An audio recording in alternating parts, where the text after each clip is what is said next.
हमारे पास सिर्फ 30 दिन है, उसके बाद हमारी कंपनी बर्बाद हो जाएगी। This are the exact same words of CEO of Nvidia, Jensen Huang. अभी के टाइम पे जो भी कुछ चल रहा है, AI will take your job, इन सभी के पीछे इसी कंपनी का हाथ है। Welcome to NVIDIA. कैसे एक वेटर ने इतनी बड़ी कंपनी बनाई जो आज कई बड़ी कंट्रीज की GDP से भी ज्यादा इसकी मार्केट वैल्यू है। It has in fact surpassed Australia, South Korea, even Russia. NVIDIA has become the most valuable company in the world. It is now valued at $3.34 trillion. Almost एक time पे bankrupt हो चुकी company आज इतनी बड़ी कैसे बन गई, इन सभी चीजों के बारे में हम इस वीडियो में डिस्कस करेंगे। तो बिना किसी देरी के हम वीडियो की शुरुआत करते हैं। इस केस स्टडी को डिटेल में समझने से पहले हम इस कंपनी के फाउंडर्स के बारे में समझते हैं। एनवीडिया की शुरुआत 3 इलेक्ट्रिकल इंजीनियर दोस्तों ने की थी। क्रिस मेलोचोव्स्की जो सन माइक्रोसिस्टम में इंजीनियर थे, कर्टिस प्रियम ये भी सन माइक्रोसिस्टम एंड IBM में ग्राफिक चिप डिजाइनर थे, और जेनसन ह्यूआंग जो डायरेक्टर थे एट LSI लॉजिक, और उसके पहले वो चिप डिजाइनर भी थे एट AMD। हम थोड़ा जेनसन ह्यूआंग जो CEO भी है एनवीडिया के, उनकी पास्ट लाइफ के बारे में क्विक थोड़ा जानेंगे। जेनसन ह्यूआंग एक ताइवानीज इमिग्रेंट थे। जब वो सिर्फ 9 साल के थे तब उनके पेरेंट्स उन्हें अमेरिका भेजते उनके अंकल के यहाँ, जो तकोमा वॉशिंगटन में रहते थे। वो हमेशा से ही मेहनती थे, किसी भी काम को करने में झिझकते नहीं थे। जब वो 15 साल के हुए तब वो डेनिस रेस्टोरेंट में एज अ डिश वॉशर काम करने लगे। ये जगह काफी इंपॉर्टेंट है क्योंकि यहीं पे आगे चल के ये अपने कंपनी का आइडिया डिस्कस करेंगे। बाय द एज ऑफ 20 उन्होंने ओरेगन स्टेट यूनिवर्सिटी से इलेक्ट्रिकल इंजीनियरिंग और कंप्यूटर साइंस की डिग्री हासिल कर ली थी, और बाय 1992 उन्होंने स्टैनफोर्ड से मास्टर्स डिग्री भी कंप्लीट कर ली थी। उस बीच उन्होंने AMD में as a microprocessor designer भी काम किया था, और आफ्टर दैट उन्होंने AMD में काम छोड़कर LSI लॉजिक ज्वाइन कर लिया था। अब यहाँ बहुत कुछ बदलने वाला था। ह्यूआंग जहाँ पे काम कर रहे थे, that is in LSI logic, वहाँ पे उन्हें एक प्रोजेक्ट असाइन किया जाता है which was in collaboration with Sun Microsystem, और इस प्रोजेक्ट के दौरान उनकी मुलाकात होती है क्रिस एंड कर्टिस से, एंड बहुत कम समय में वो तीनों बहुत अच्छे दोस्त बन जाते हैं। और जिस प्रोजेक्ट पे वो काम कर रहे थे which was to design a graphic accelerator, वो एक बहुत बड़ी सक्सेस बन जाती है, जिसके चलते जेनसन को डायरेक्टर बना दिया जाता है एट LSI लॉजिक। लेकिन कुछ समय बाद सन माइक्रोसिस्टम में बहुत चेंजेस होने लगे। ग्राफिक आर्किटेक्चर जो क्रिस मेलोचोव्स्की और कर्टिस प्रियम स्पेशलाइज करते थे, वो अब इंडस्ट्री स्टैंडर्ड नहीं रह गए थे, जिस वजह से उन्होंने अपनी जॉब छोड़ दी एंड उन्होंने डिसाइड किया to start their own company. But it was not possible without the third partner जो थे जेनसन ह्यूआंग। जेनसन ह्यूआंग उस वक्त एक अच्छी पोजीशन पे थे एट LSI लॉजिक, और उन पर फैमिली रिस्पॉन्सिबिलिटीज भी थी। नेचुरली वो इस नए वेंचर के लिए अनश्योर थे, लेकिन क्रिस एंड कर्टिस ने उन्हें कन्विंस करने की कोशिश की। जब उन्होंने डिस्कस करना शुरू किया कि उनकी कंपनी क्या बनाएगी, तब वो तीनों एक म्यूचुअल अग्रीमेंट पर पहुंचे। उन्होंने डिसाइड किया कि वो अपनी एक्सपर्टीज का फायदा उठाएंगे और ग्राफिक एक्सेलरेटर बनाएंगे। वो इसलिए क्योंकि गेमिंग उस टाइम पे तेजी से ग्रो कर रही थी। अभी ग्राफिक एक्सेलरेटर क्या होता है, पर उसे समझने से पहले उस वक्त की अमेरिका के टेक मार्केट की थोड़ी सी सिचुएशन में आपको बता देता हूँ, ताकि आपको और अच्छे से समझ आए। उस वक्त PC revolution was on its peak. Computer धीरे धीरे एक नेसेसिटी बन चुका था in American homes. Video games market में आ चुके थे, डिमांड फॉर 3D ग्राफिक्स बढ़ चुकी थी। देखो उस टाइम के कंप्यूटर्स में जो CPU था, CPU का मतलब सेंट्रल प्रोसेसिंग यूनिट, वो जनरल पर्पस के लिए काफी था, बट हैवी टास्क जैसे गेम खेलना, वीडियोस प्ले करना, इन जैसे कॉम्प्लेक्स कंप्यूटिंग के लिए जो CPU था was not enough। तो जो ग्राफिक एक्सेलरेटर होता है वो वीडियो गेम्स के ग्राफिक्स को फास्ट रेंडर करने में मदद करता है, which also includes other features like real time audio processing etc। Jensen और उनके दोस्तों ने देखा कि मॉडर्न टेक वर्ल्ड में एक्सेलरेटेड कंप्यूटिंग एक बहुत बड़ा फैक्टर होगा, एंड सिंस उनकी इस चीज में एक्सपर्टीज भी थी, इस वजह से उन्होंने ग्राफिक एक्सेलरेटर बनाने का डिसाइड किया। और ये सब मीटिंग्स चल रही थी इन डेनिस रेस्टोरेंट, एंड ऑन 5 अप्रैल 1993 को एक आइकॉनिक मीटिंग होती है एट डेनिस रेस्टोरेंट, जिसमें दे फाइनलाइज द बिजनेस प्लान, और शुरुआत होती है एनवीडिया की। पहले तो NV नाम रखा था, जिसका मतलब था नेक्स्ट वर्जन। सब कुछ रेडी था, but there was one problem, उनके पास इनफ फंड्स नहीं थे। सिर्फ $40,000 ही थे, जो काफी कम थे इन $1 billion tech market. But since उनका बहुत एक्सपीरियंस था इस फील्ड में, जिस वजह से उनकी काफी जान पहचान भी थी। जैसे कि जबकि ह्यूआंग ने LSI लॉजिक की जॉब छोड़ दी थी, फिर भी उनका कंपनी के साथ अच्छा रिलेशन एप्लीकेशन था, जिस वजह से LSI लॉजिक के CEO विल्फ्रेड कॉर्गिन ने युआंग को इंट्रोड्यूस करवाया वेंचर कैपिटलिस्ट डॉन वैलेंटाइन से, जो सिकोया कैपिटल के लीडर थे, and he agreed to invest just because Wilfred Corrigan ने कहा था। बट साथ ही उन्हें एक वार्निंग भी मिलती है डॉन वैलेंटाइन की तरफ से कि अगर तुमने मेरे पैसे डुबाए तो मैं तुम्हें जान से मार दूंगा। सिकोया से उन्हें $20 मिलियन की फंडिंग मिलती है, जिससे कंपनी की इनिशियल शुरुआत अच्छे से हो जाती है। वो उनके फर्स्ट प्रोडक्ट पे काम करने लगे हैं। With all the market research and all the experience they had, वो अपना पहला ग्राफिक एक्सेलरेटर मार्केट में लॉन्च करते हैं in 1995 which was NV1। But guess what, ये प्रोडक्ट उनका एक बहुत बड़ा फेलियर साबित होता है। इसके पीछे का रीजन हम समझते हैं। देखो, एनवीडिया सिर्फ एक ही कंपनी नहीं थी, it was one out of 70 other companies in the market जो ग्राफिक कार्ड्स बना रहे थे। अभी प्रॉब्लम ये हुई कि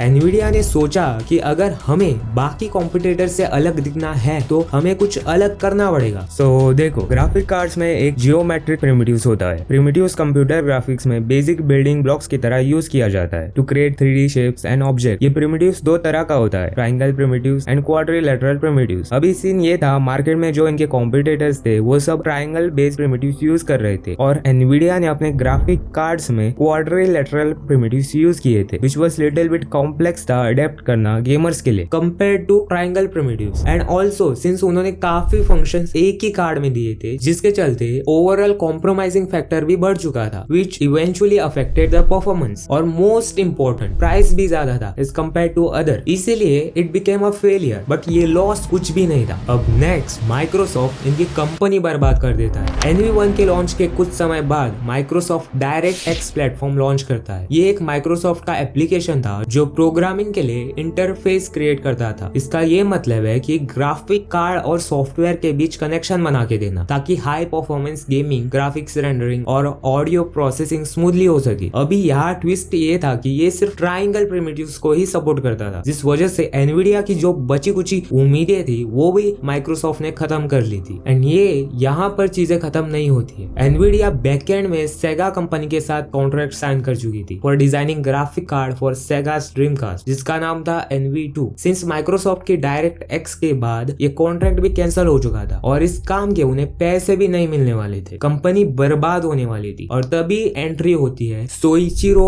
आयरमजिरी की, जो सेगा के CEO थे। वो युआंग को पर्सनली मिलने आते हैं जब उनकी डील कैंसिल हो जाती है। उन्हें एक विश्वास था युआंग के ऊपर, एंड इस डिसअपॉइंटिंग फेलियर के बावजूद सोइचिरो आयरमजिरी ने समहाउ सेगा के मैनेजमेंट को कन्विंस कर लिया कि वो एनवीडिया में $5 मिलियन इन्वेस्ट करे। इस पैसे से कंपनी को और 6 महीनों की लाइफलाइन मिल जाती है। एनवीडिया के ऑलमोस्ट आधे एम्प्लॉइज को निकाल दिया था। अब उनका पूरा फोकस अपने नेक्स्ट ग्राफिक कार्ड पे था, जो था रीवा 128। बाय द टाइम जब रीवा 128 रिलीज हुआ, तब तक कंपनी के पास सिर्फ 1 महीने का पेरोल बचा था। और यहाँ पे वो आइकॉनिक स्टेटमेंट आती है बाय जेनसन युआंग, हमारे पास सिर्फ 30 दिन है, उसके बाद हमारी कंपनी बर्बाद हो जाएगी। और आगे चल के ये कंपनी का मोटो भी बनता है। बट रीवा 128 की काफी अच्छी सेल हो जाती है, एंड विद इन 4 मंथ्स वो almost 1 million Rewa 128 graphic card बेचने में सक्सेसफुल हो जाते हैं और उनकी कंपनी बैंकरप्ट होने से बच जाती है। इन 1999 कंपनी पब्लिक की जाती है और उसी साल एनवीडिया GeForce 256 लॉन्च करती है, जो दुनिया का पहला GPU था। अभी GPU क्या होता है? CPU और GPU दोनों ही एक कंप्यूटर के अंदर प्रोसेसिंग का काम करते हैं, लेकिन इनका काम करने का तरीका और मकसद अलग अलग होता है। एक सिंपल एग्जांपल के थ्रू हम समझते हैं। CPU को हम कंप्यूटर का दिमाग बोल सकते हैं। ये एक एक काम को बहुत ज्यादा सूझबूझ के साथ करता है, स्टेप बाय स्टेप करता है। मान लो एक होटल में एक शेफ है, अगर उसे एक डिश बनाने बोलोगे तुम, तो वो उसे सही तरीके से सही टाइम लेकर बनाएगा, राइट। पर अगर तुम उसे 100 डिशेस एक साथ बनाने बोलोगे तो उसे ज्यादा टाइम लगेगा, राइट। सो यही चीज CPU के साथ भी है। It can not work parallel, वो एक टाइम पर एक ही चीज करता है। और रही बात GPU की, तो GPU को हम कंप्यूटर का मजदूर बोल सकते हैं। ये एक साथ बहुत सारे छोटे छोटे काम कर सकता है। It can work parallel, okay. GPU ज्यादातर ग्राफिक्स और विजुअल को प्रोसेस करने के लिए होता है, जैसे गेम्स, वीडियोस या 3D मॉडलिंग एक्सेट्रा। सो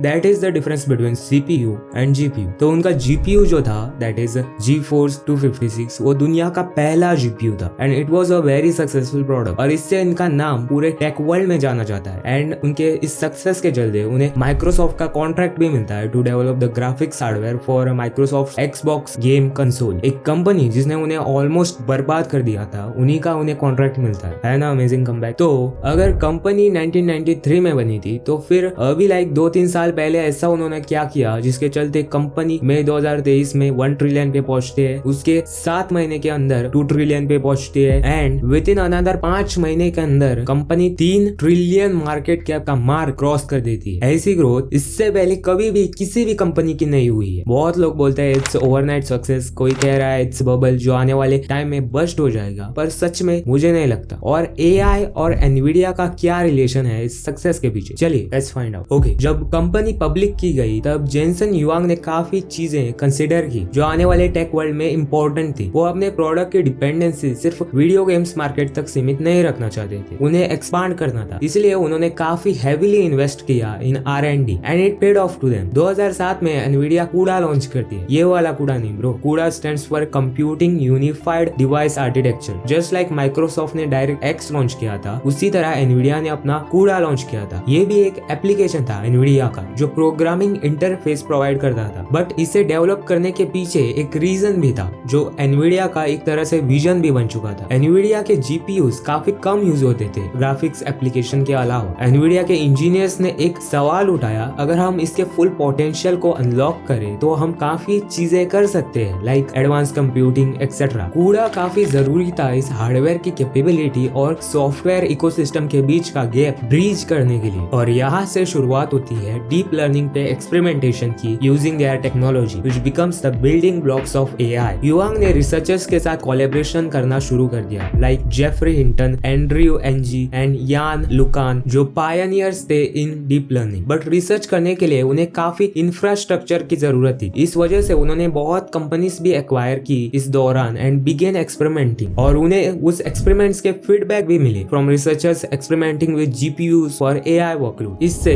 युआंग को पता चल गया कि एआई एक रेवोल्यूशनरी टेक्नोलॉजी है एंड एनवीडिया के GPUs can play a central role in this revolution. उसके बाद होता है बिग बैंग। हाँ, इसे बिग बैंग मूवमेंट भी बोला जाता है इन टेक वर्ल्ड। 2012 में एक ऐसी चीज होती है which proves that AI is the future। 2012 का इमेज नेट कंपटीशन एआई और डीप लर्निंग के लिए एक गेम चेंजर मूवमेंट था। ये वही इवेंट था जहाँ एनवीडिया के जीपीयूज की असली ताकत दुनिया के सामने आई। एलेक्स रिजोव्स्की जेफरी हिंटन के एक स्टूडेंट थे, उन्होंने एक डीप लर्निंग मॉडल बनाया था जिसे एलेक्स नेट कहा गया। एलेक्स नेट का गोल था इमेजेस को एक्यूरेटली क्लासिफाई करना। ये मॉडल एनवीडिया के जीपीयूज का यूज करके ट्रेन किया गया और जीपीयूज ने सीपीयू के कंपैरिजन में ट्रेनिंग को बहुत फास्ट कर दिया। ये सक्सेस सिर्फ एलेक्स नेट का नहीं था बल्कि एनवीडिया के जीपीयूज और उनके पैरेलल प्रोसेसिंग आर्किटेक्चर का भी था। इमेज नेट 2012 के बाद जीपीयूज एआई और डीप लर्निंग के लिए एक स्टैंडर्ड बन गया। उसके बाद एनवीडिया ने अपनी इन्वॉल्वमेंट एआई और डीप लर्निंग में और ज्यादा कर दी। साथ ही साथ कंपनी भी ग्रो कर रही थी, नए नए जीपीयू मॉडल्स मार्केट में आ रहे थे। 2017 में बिटकॉइन बूम ने भी एनवीडिया को काफी बूस्ट किया था। बिटकॉइन माइनिंग में जो कंप्यूटिंग की जाती है वहां पर भी एनवीडिया के जीपीयूज यूज किए जाते हैं। और जब 2020 में कोविड आया तब भी काफी कंपनीज घाटे में चल रही थी, पर इस कंपनी को काफी ग्रोथ मिली due to gaming industry. But इन सब के बीच एनवीडिया अपने विजन को नहीं भूले थे। उन्होंने ओपन एआई के साथ कोलैबोरेशन करके एआई मॉडल डेवलप किया and it finally got launch in 2022 जिसका नाम था चैट जीपीटी। और आप सब लोग जानते हो उसके बाद क्या हुआ। As soon as it release और लोगों ने इसका पोटेंशियल देखा तब 9 आउट ऑफ 10 कंपनीज अपने अपने एआई मॉडल्स बनाने में लग गई। अगेन जो जीपीयूज यूज किए जा रहे थे आर ऑफ एनवीडिया। अभी सिचुएशन ऐसी है, in upcoming next 5 years Nvidia को इस मार्केट में कोई टक्कर नहीं दे सकता। If they stop providing their GPUs तो बहुत tech companies will run out of business within no time. Nvidia backbone बन चुका है इस मॉडर्न कंप्यूटिंग रेवोल्यूशन का, बट इनमें इनकी मेहनत भी है। लाइक ये जो मार्केट ओपन हुआ है ड्यू टू एआई, उसका क्रेडिट उन्हें ही जाता है। They made it possible and this is not overnight success. पिछले 20 से ज्यादा सालों से वो इस विजन पे काम कर रहे हैं, इसलिए आज उनके फेवर में उन्हें रिजल्ट्स मिले हैं। हम इंडिया में एआई को बिल्कुल भी सीरियसली नहीं ले रहे, स्पेशली द यूथ। हम मेम्स बना रहे हैं using AI. My advice to you is choose your career very wisely. अभी हम इस ट्रांजिशन के बीच में खड़े हैं। This is just a start. Like अभी हम कुछ भी प्रेडिक्ट नहीं कर सकते इन नेक्स्ट 5 years क्या होने वाला है। सो